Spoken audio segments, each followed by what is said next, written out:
Well, while Batman and Superman have completely broken up and their relationship is now over, and by that I mean Russell Westbrook and Kevin Durant, after Kevin Durant decided to go to the Warriors, there's a report from CBS Sports that says Russell Westbrook, quote, angry and hurt that Kevin Durant didn't call. I'll read from ESPN's Royce Young, and he said, those close to Westbrook say he's both angry and hurt not only by Durant's decision to leave, but also because Durant didn't even call to tell him personally. Westbrook wasn't prepared to be in this situation 3 weeks ago. Like everyone else, he thought Durant was coming back and had to learn the hard way he wasn't. Westbrook has remained mum, but he and Thunder have been in communication often since Durant's departure. And with Durant now gone, Westbrook understands the gravity of his choice. He leaves, and the organization burns to the ground in the summer, so he wants to give them clarity to either move on with or without him. I know what he means. Like, I was like, Jason, are we going to go and get lunch today? No call. Nothing. Just comes in here with a packed lunch and just leaves me stranded. Out there, taking grenades in the wild, wild west of Los Angeles. I think it would be going more, to get lunch. I think it's more like you came in and then I went to lunch without calling you. I went to... Well, you took a decision into your own hands without informing me, like bringing in a packed lunch. Like the Golden State Cafe. Well, you were left with the Oklahoma City burger. Oh, I don't think that was a good burger. Would that be a good burger? Maybe. I feel Oklahoma. I'm not sure what do you think the go-to food in Oklahoma? I know, but San Francisco's got great food. I know it's not necessarily San Francisco. We'll have that discussion later. But either way, it's still they have some good food up there. Pretty good.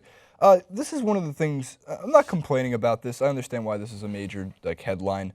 We're all curious, but we're all waiting for Russell Westbrook to speak, and he's allowed to take as much time as he wants. He never has to speak on the matter ever if he doesn't want to. But what do they mean by those close to Westbrook? Right? Because if someone said, if I saw a report and it said those close to Jason said he's really unhappy with his lunch choice, well, how does that go through the wire? No. Or I should say, if those said those close to Jason are really unhappy at TYT, I would say that's not true. Yeah. Obviously, I'm very happy at TYT. I love this place. Where are you going? Are you going somewhere? Right, but I was just like, it's not a hard source. My gripe is, my feeling is that Russell Westbrook probably was angry and hurt, but I'm not going to say he's definitively really bummed about it. He probably just realized that when Durant left, it's more that we were on the brink of a championship, and now we're not going to be on the brink of a championship, and now it's all on me. Yeah. There's been numerous sources of exterior opinions on Kevin Durant's decision that I couldn't give two kahunas about, and that is including some of the most familiar faces in the sport. Right. Like Charles Barkley, who else? Reggie Miller, like all these guys who are so well thought of in the sport. I necessarily couldn't care I couldn't care less whether or not they approved or disregarded the decision, whereas I was genuinely interested with Russell Westbrook because it is a partnership with them. I would go more of a Batman and Robin rather than Batman and Superman because they're fighting each other. Oh, yeah, but why did I say Batman I don't know. and Superman? But anyway, Batman and Robin, because without those two, they wouldn't even come close to a championship. And they were, despite a few moving pieces, James Harden was there a little bit, Serge Ibaka, Dion Waiters, they had some influential pieces in there, but they were the soul of that team. So if one leaves, then it leaves the other one, their whole world is shattered. Not in an over-emotional way where we're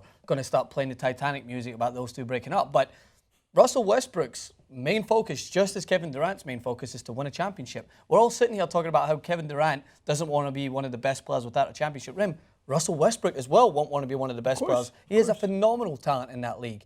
And he's often been the understudy to Kevin Durant at times. But this season showed just as well why he was an MVP candidate as well, because he was phenomenal for that team. So I think that far too many media outlets have disregarded the fact that, not from a friendship standpoint, but from an ambition standpoint, Russell Westbrook is entitled to feel upset because now he needs to take into consideration what his future plans are if he wants to go and win a championship. So he might have to move elsewhere against his best will. He might want to stay in Oklahoma. He might like staying there, but now if he's driven by the same motives that I believe most great players in every sport are, which is to reach that level of greatness, he now really needs to reconsider his future. So that's something that maybe is upsetting to him, because if someone comes to you and says, I'm going to leave soon, you might have to think about any sort of partnership. You need to think about your next move. Absolutely. So if he just up and left, whilst Russell Westbrook might have been thinking, all right, we're going to help bring in this player, we're going to work with Dion Waiters a little bit more, we're going to work with these guys, and we're going to go forward and we're going to give it another shot next year. Russell Westbrook is unfortunately like the kid in all those sappy movies that are sitting there. He's like, Dad just went to the store to get cigarettes. He's coming back. He said he's going to get me a ball. We're going to go play in the yard. We're going to have a catch, Dad. We're going to shoot some hoops. And then you fast forward to like 30 years ago. Yeah, he said he popped out for cigarettes. That was 32 years ago. I haven't seen him. now Durant's on ESPN. He's still coming back. Yeah, you got to feel for Westbrook in this situation. And, what's remarkable about everything, not everything I should say, but with no disrespect to the city of Oklahoma City and the state of Oklahoma, but before the Oklahoma City Thunder were a team there, that was a town, maybe not Oklahoma City itself, but the state was richly ingrained in college football. Not really professional sports teams, even around the area, and you're in a Midwestern culture, and they take it seriously. Oklahoma Sooner football, Oklahoma Sooner basketball, big deal, very big deal. That city embraced that team, and they created one of the loudest, most amazing environments, and that is entirely, and I mean entirely due to Kevin Durant and Russell Westbrook. I would say 65-35, 65 in Kevin Durant's favor. So it's amazing. Like when they say Westbrook understands the ground, where's the line? It would burn to the ground. Oh, if he leaves and the organization burns to the ground in a summer. Well, you got to respond. You have to respond to tragedy. You have to respond and build up. They still have one of the best GMs. But they're going to lose out on, it's amazing. 2 of the top 5 players. To me, that would be like if Shaq went up and left in 2001 or whatever, 2002, even though they won championships, to go somewhere, and then Kobe decided, I need to be traded. Yeah. Just, it wouldn't burn the Lakers to the ground, but you would think, whoa, as a fan, how many Serge Ibaka jerseys are running around Oklahoma City's arena? How many Dion Waiters jerseys are populating Oklahoma City? Again, no disrespect to the state of Oklahoma, but that's a great environment, and I feel for the fans. I feel for Russell Westbrook. And, I do feel for the fans. I understand KD.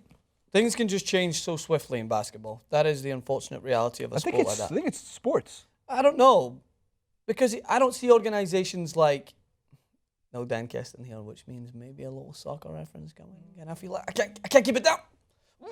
I don't see Cristiano Ronaldo up and leaving Real Madrid, they collapse. They may fall by the wayside. That's a fair reference. Whereas in American football... Is it because it's a 5-man sport in basketball? Or five yeah, exactly. That's what I mean. It's the number of players in basketball, and it's the fact that it has such a trickle-down effect. One player leaves, and if they have to bring in another player, they might need to offload a few. And that doesn't mean that all the best players go. It's the wage cap comes into it.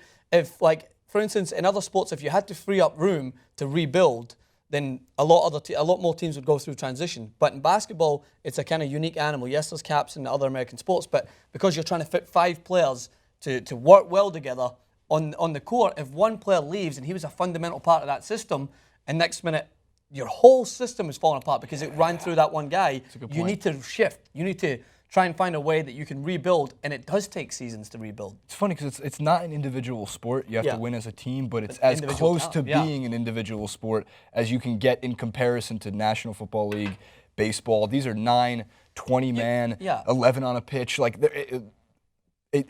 Actually, it's golf is a one-man sport. Swimming is a one-man sport. We're going to see whether or not, the New England Patriots will see whether they can cope without Tom Brady. Without a full season, it's a different scenario. It's like if the Patriots had 14 Tom Bradys and they all got up and left. Exactly. That's what I mean. It's it is the unique. It's a great point. I don't know if a lot of people have made this comparison. It's the unique number of 5 players on and it's not just the fact that it's 5 players. It's such a small surface space. The fact that one player can influence it so much. They make it look so because they're huge. Yeah, because they're huge guys. It's a small surface space. Oh my God! People build their system around one particular player or 2 particular players. Can you imagine in a huddle, 14 Tom Bradys on a team? All right, Tom, you go this way. Tom, you can't go that way. You're gonna have to pitch it back the way. Tom, you got to give it to me. No, Tom B number 50. We get very confused. All right, what do you guys think about Russell Westbrook? You feel informed? Do you believe that he is angry and hurt? Do you think this is a little bit of media hype? Or when are we just going to hear from Russell Westbrook himself at Francis_Maxwell on Twitter, at Francis Maxwell, host on Instagram, Jason Rubin91 for both. TYT Sports over on Twitter, Facebook. Maybe one day, possibly, we'll be on Snapchat. Oh, we will be. It's coming.